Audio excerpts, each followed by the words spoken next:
Shanghai under the zero-COVID lockdown.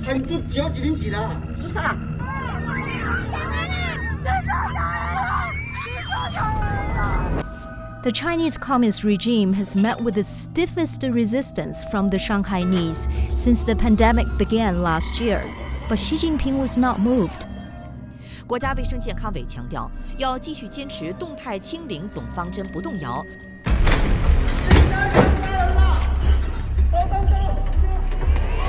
To Xi Jinping, this is not just a battle between zero COVID and coexisting. It is a battle between two social systems, national powers, governance capacities, and even civilizations.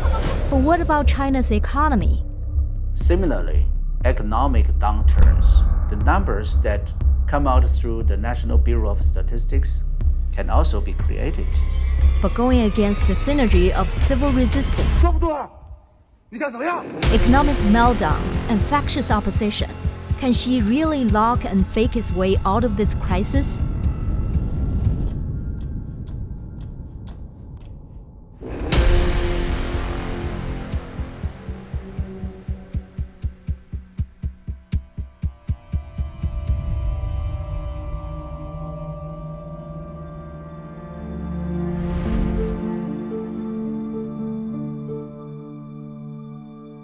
Until March 27th, Shanghai was still a city to be proud of, especially for its 26 million strong residents. It is the richest, most open, and most westernized city in China. The Shanghainese have taste and live a stylish life. When other Chinese cities suffered from strict COVID control measures, Shanghai was the only city that enjoyed relative freedom with its so-called precise epidemic prevention measure, which focuses control and prevention efforts in a smaller, more precise area. But everything changed at midnight on March 27th, when the city suddenly announced that it would apply a two-stage semi-city lockdown starting at 5 a.m. on March 28th. Those who somehow read this midnight announcement had several hours to rush to the supermarkets that were still open to snap up whatever they could get hold of. In theory, the two-stage semi-city lockdown worked like this. The first stage lockdown applied to the Pudong area, while the second stage applied to the Puxi area. The two areas are separated by the Huangpu River that runs through Shanghai, and each lockdown would last for 4 days. Although nobody understood the science of why locking down half the city would prevent the virus from spreading, the half-city lockdown started anyway. Soon people found themselves detained in the so-called Fangcang hospitals, hurriedly set up in exhibition centers, swimming pools, and other places. If they didn't have a bed, they at least had an environmentally friendly cardboard box to sleep in. When the Fangcang hospitals were full, they stayed on buses. Those who refused to go were forcibly taken away. Refusing to do testing has also become a crime, and sometimes the arrest became a very violent fight. And the conditions of some of the quarantine centers are beyond terrible. Sometimes there is only one restroom on the site for 1,000 people. Just to put it in perspective, the UN Refugee Agency Emergency Handbook standard is 1 toilet per 50 people. The most heartbreaking thing is, babies as young as 1 month old were taken from their parents and quarantined separately. Many babies developed skin ulcers because nobody gave them a proper shower or cleaning, nor did they get diaper changes on time. Many desperate mothers asked online how they could test positive so that they could be taken away together with their babies. Before her child was taken away for quarantine, one mother desperately kissed the child, licked the spoon the child had used, and ate the apple the child had nibbled on, trying to get herself infected so that she could be quarantined along with the child. One father said every morning after his child brushed his teeth, he asked him to spit twice into a dish. Then he and his wife both licked it. When he shared this method, he added a smiling emoji and said, "There are more solutions than difficulties. he is our own child. We don't feel disgusted. After the planned two-stage lockdown was over, the authorities announced that the city was under a citywide stay-put management model. For the 26 million people who suddenly became prisoners in their own homes, the biggest challenges are 1. Where to get food. 2. How to get treatment when needed. We saw people risking their lives just to break the blockade to get some food. Some people got beaten up for trying to go out to get food, including Huang He, a high-profile professor at Fudan University.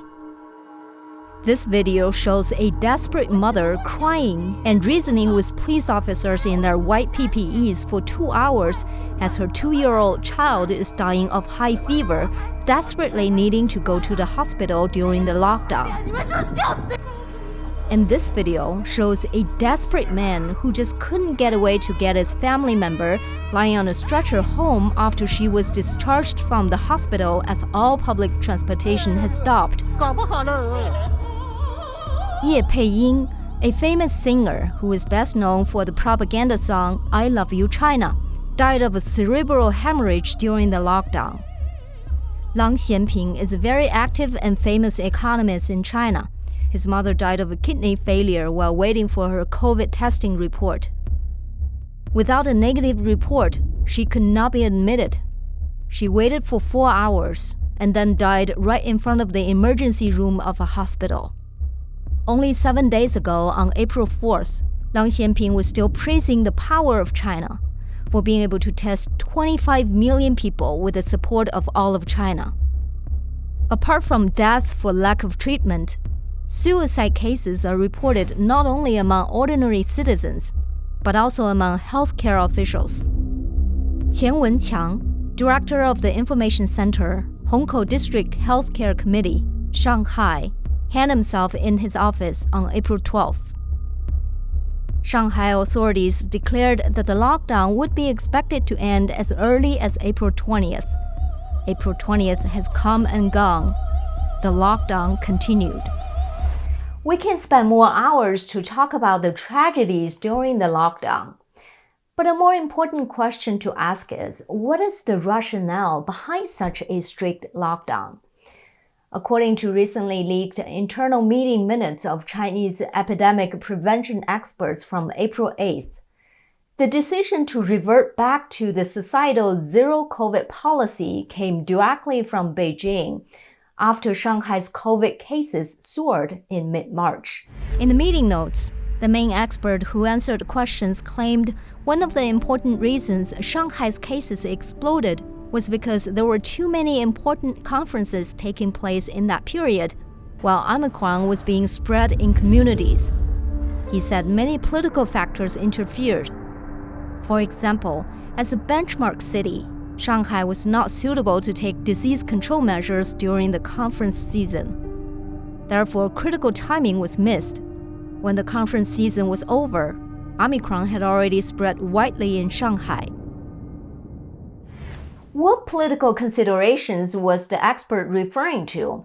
I talked to Jennifer Zeng, a former researcher of the Development Research Center of the State Council in China, about this issue.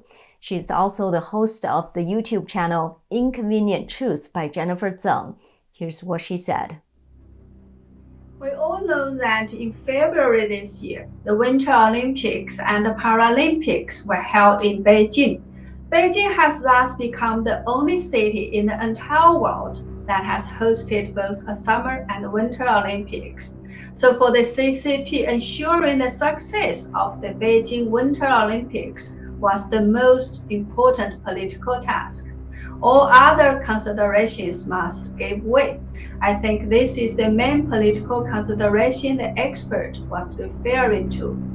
Of course, at the beginning of March, the annual so-called two sessions in Beijing were also very important political events when all the members of the People's Congress and People's Political Consultative Conference met in Beijing to discuss and decide China's most important national issues.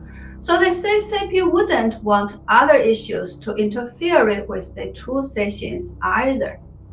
Although both the Winter Olympics and two sessions were in Beijing, they were both the most important events for the whole country.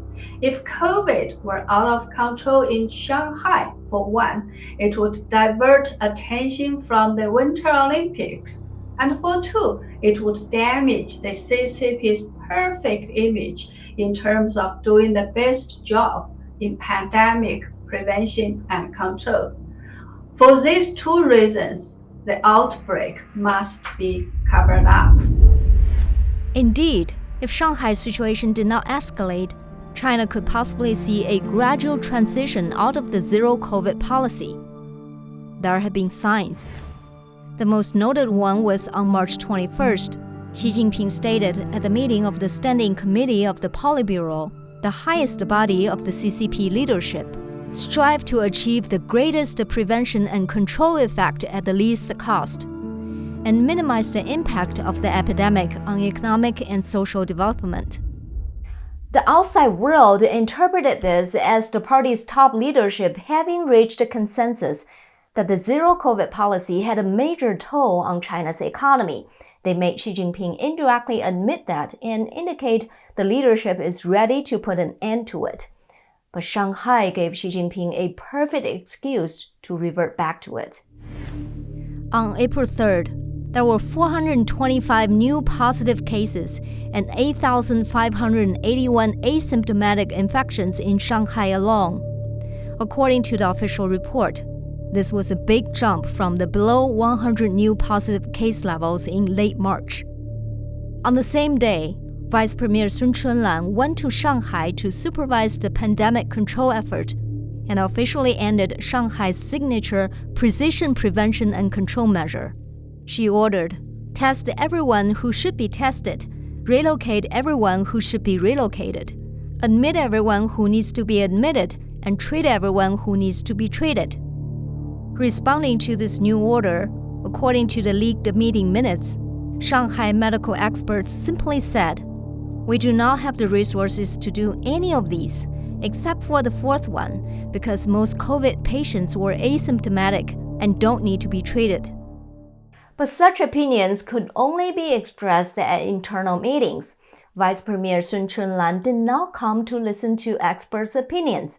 She came to relay orders from Xi Jinping and pose for photo ops, a photo op that some of the Shanghainese in high rises see very differently from the rest of the country. This is not a game of playhouse or a movie set. This is Vice Premier Sun posing for photos at the roof of a high-rise in Shanghai. On it, a miniature community was built with fake roads, a bridge, and a pergola to resemble the actual city. Sun stood obediently in front of the camera and listened to so-called reports from Shanghai officials. The whole event was filmed by people from neighboring buildings. Why didn't she go down to the real city? Actually, she did, but the protests were everywhere.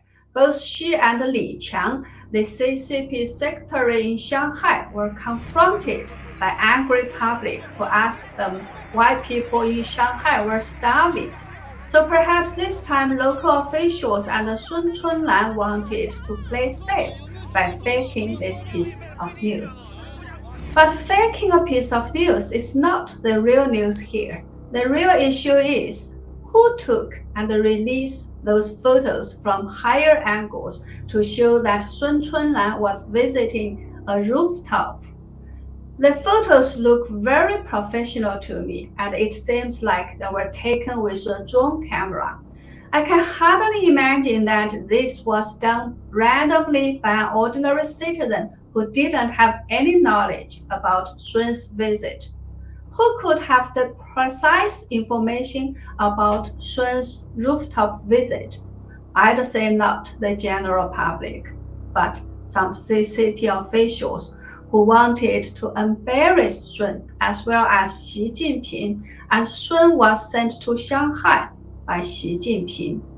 That said, the party did not take the disorder and protest lightly.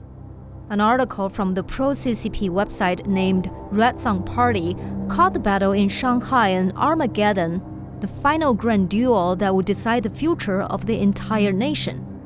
The article continues by saying that on April 3rd, the People's Liberation Army and 100,000 people from 16 provinces and cities all rushed to support Shanghai. All highways, railroads, and airports are operating at their full capacity to get these people to Shanghai on time. It feels like the mobilization of a world war. Why has she been so obsessed with the zero-COVID policy?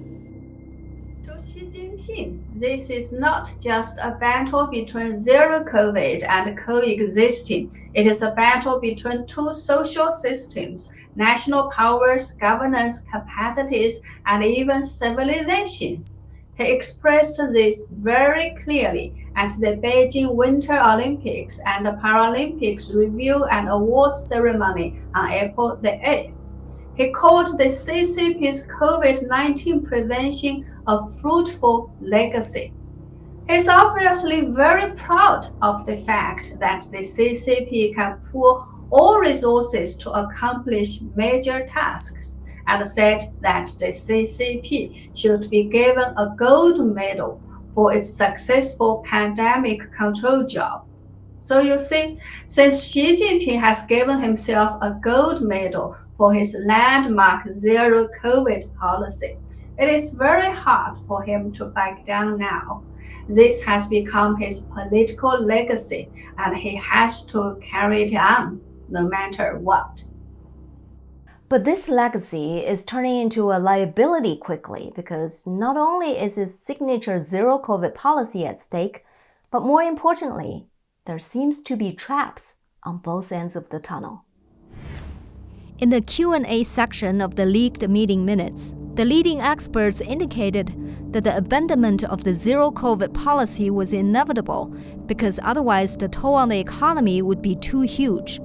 Starting from February this year, there had been discussion of this on the state level. However, the experts said the coexistence model also comes with a danger. The increase in infection, severe cases, and death rate would in turn greatly burden the medical system. The Chinese experts were right about the number of cases going up. Dr. Shang Lin, China expert and former lab director of the Waterloo Army Institute of Research, told me that this had happened everywhere in the world. The Omicron and its subvariants definitely has brought new waves of infection worldwide, and quite often the new waves are bigger than previous ones caused by other variants in many countries.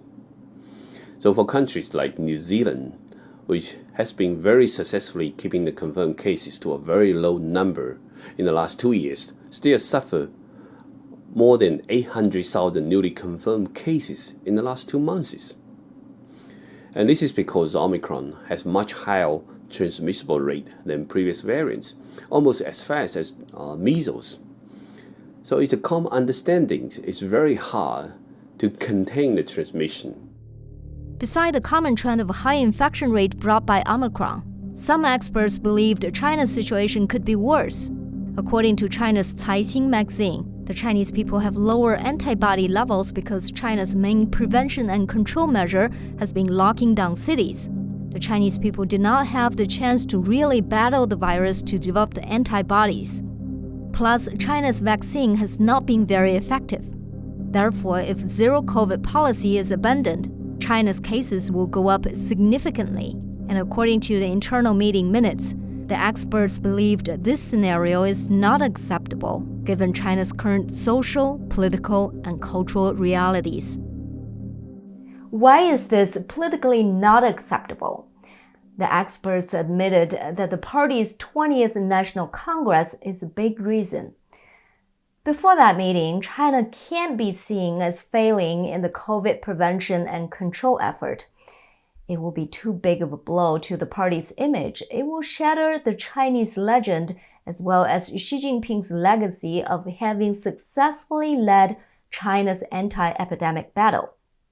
All of these are not acceptable, especially to Xi Jinping, especially right before his bid for the third term as the country's supreme leader. Do you notice something? In February and March, there were the Olympics and the CCP's two-session conference. In October, there will be the party's 20th National Congress. So there's really no right time for China to look back in this battle. Therefore, the zero COVID policy shall persist. So in order to make the hard lockdown policy work for Omicron, so the government will using more and more extreme lockdown policy. So many cities will facing hard lockdown, even just maybe a few cases of infection, because they think I need to do the lockdown much earlier than Shanghai so that I can prevent into a very difficult situation like Shanghai now. But if China continues the societal zero COVID policy, that would be too big of a blow to the economy.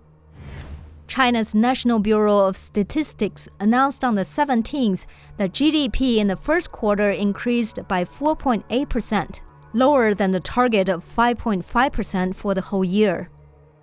In March, industrial production, retail and service industry all decreased up to 3.5% compared to January and February.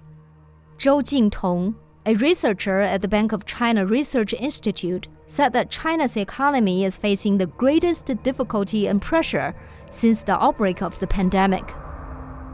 Such a downward trend hasn't seen its biggest dip yet.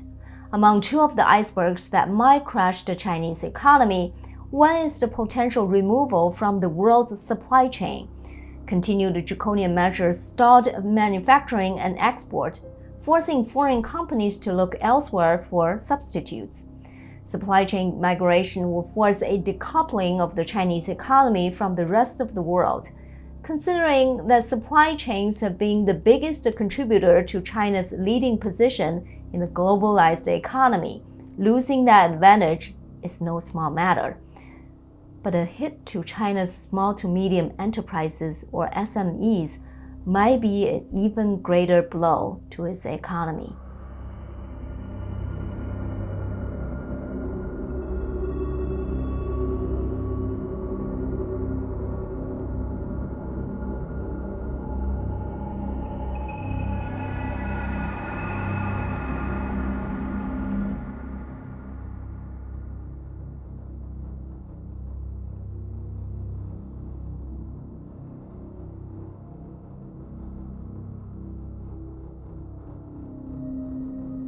Hi everyone, thank you for watching our in-depth report. If you would like to watch the rest of it, please go to our website zoomingin.tv and become a member. $5 a month or $50 a year, cancel anytime. You will have access to my extended interviews and full in-depth reports. For those who are not quite ready to become a member yet, you are welcome to visit our website as well. We have all the shows you can watch on YouTube, plus transcripts on our website. YouTube only allows for a short description, but on our website, we post the full transcripts. You can simply donate to us on that website as well. Finally, I would also like to thank our sponsor, Shenyun Performing Arts. Enjoy Shenyun at your nearest theater. And for Zooming In members, you can get discounted tickets at shenyun.org/Simone-Gao. Have a great day, and I'll see you very soon. You are not just watching a performance. You are witnessing a culture reborn. Now, you'll see what the modern world has never seen. China, before communism. Shenyun 2022. Live on stage. Get tickets now at shenyun.com.